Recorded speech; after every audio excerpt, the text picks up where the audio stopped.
988. This time we're going to go into the stockpile here. We're going to show you another loading technique. This is all about shaving seconds off the total loading cycle, maximizing your job site productivity. This is a loading technique which we call T-loading. T-loading.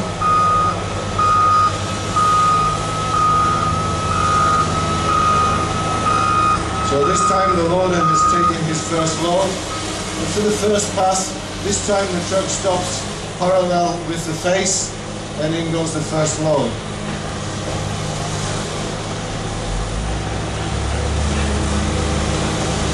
Now as the loader goes to take his second load, the truck is repositioning into the same position as the previous truck, about 45 degrees to the face. And now the loader is going to work in that V pattern once again to load that truck. Good load at the truck pass matching, 4 or 5 passes from the loader, and the truck should be full to maximize productivity.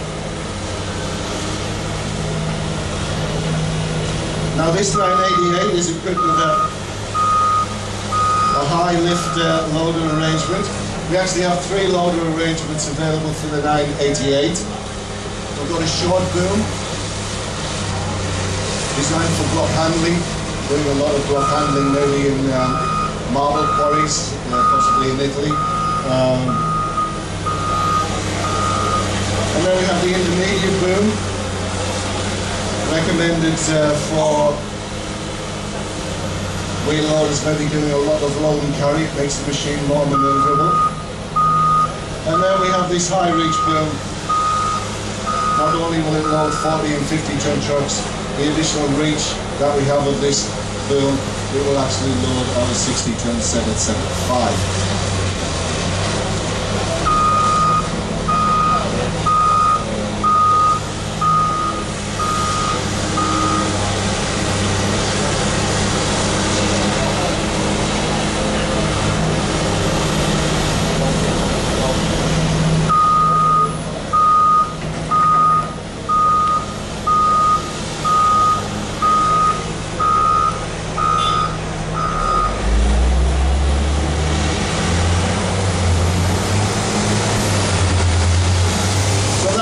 Technique called T-loading, the 772 and our new 988H.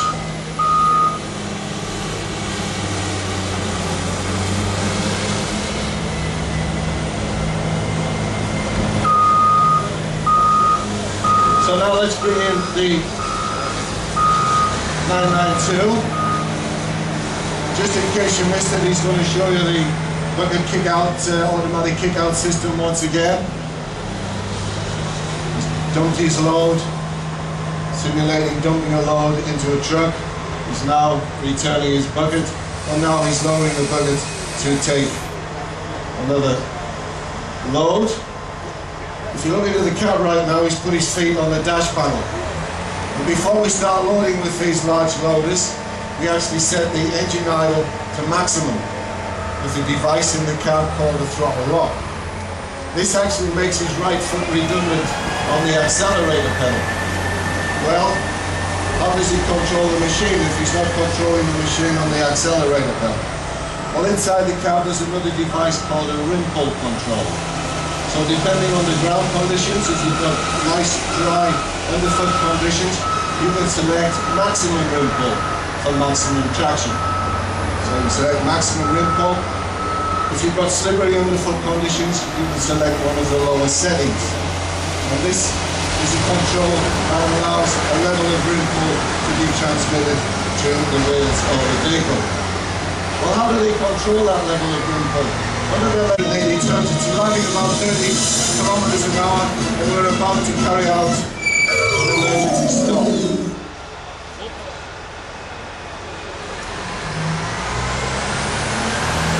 We just brought 180 tons of mass to a dead stop from about 30 kilometers an hour in about 1 truck length. Ideally, on a job site, to maximize productivity, you need to set your haul rods and your grades out at no more than 9–10%. This is a demonstration area, that's why we have some of the more steel grades. Okay, that brings us to the end of the mining and quarrying sector. Now we're going to have a transition into the heavy construction and earth building sector.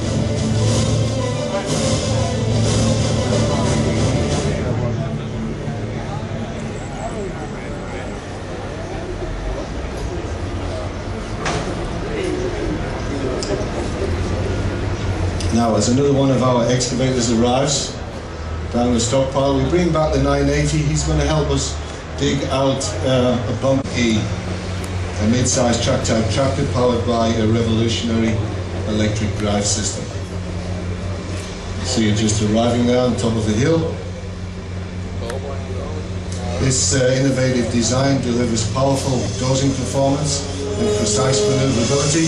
It has 60% less moving parts than a mechanical drive system, which means there are fewer components to wear out or potentially break down.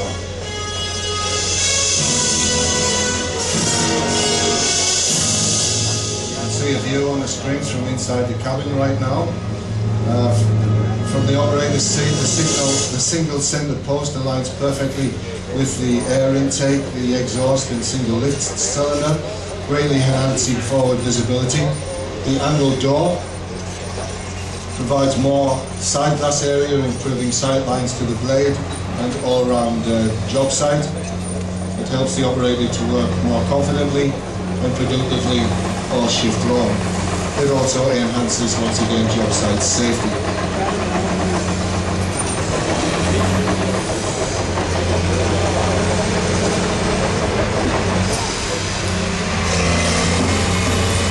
The Acern engine turns a powerful electric generator that efficiently turns the engine power into electrical AC power via a power inverter, which provides voltage required by the propulsion module.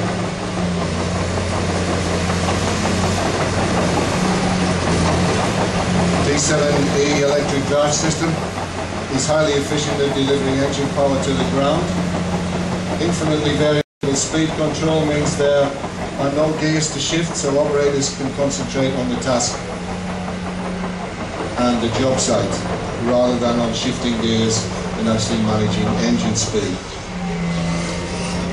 In addition to the great energy efficiency of the electric system, which allows the D7E to use substantially less fuel per cubic meter of material moved, our tests have shown typical fuel savings from 10 to 30% per hour. Some of our customers using production units have even claimed to save more than that while moving 10% more material per hour.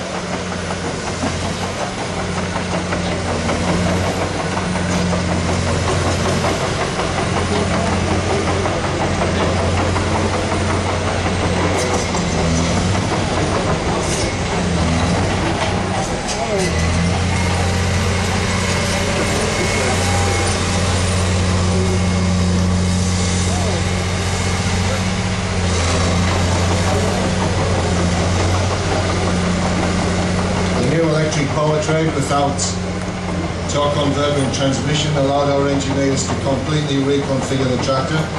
We have achieved an almost perfect tractor balance, making the D7E a reference in tractor comfort and performance.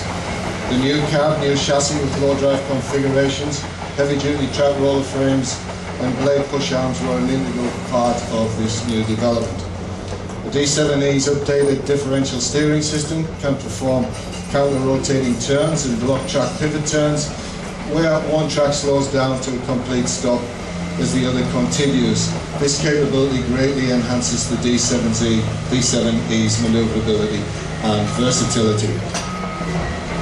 The low drive undercarriage configuration allows the cab to be tilted for convenient service access to the drivetrain system. D7E comes from the factory with a grade control system wiring, what we call AccuGrade Ready option, already installed ex-factory, and we'll be explaining more about the AROs and connected worksite products.